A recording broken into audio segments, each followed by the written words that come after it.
बिस्मिल्लाहिर्रहमानिर्रहीम। अस्सलामुअलैकुम दोस्तों, वेलकम टू इस्लामिक वर्ल्ड।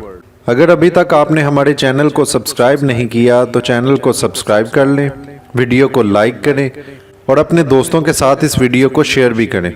हज़रत अली अलैहिस्सलाम ने फरमाया, ये दुनिया एक मुकर्ररा वक्त तक रहेगी और आखिरत हमेशा तक। गौर फिक्र करने से आदमी को हक और कामयाबी की राहें नजर आती हैं और मुश्किलात हल हो जाती हैं। तवक्कल बेहतरीन अमल, इल्म अच्छा रहनुमा, जबकि गरूर निहायत मोज़ीज़ साथी है। ख्वाहिश परस्ती एक पोशीदा मगर मोहलिक बीमारी है।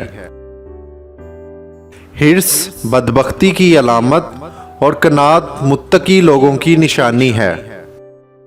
शिकम पड़ी जहन की तेजी को रोकती है और बदहजमी पैदा करती है। आरज़ुएं कभी ख़त्म नहीं होती और नादान इनसे कभी बाज नहीं आता।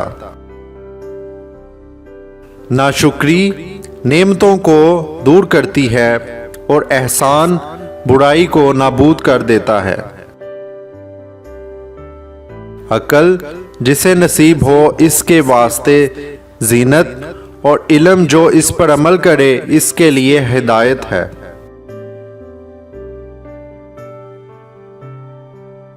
अकल जहान में निहायत प्यारा दोस्त होता है।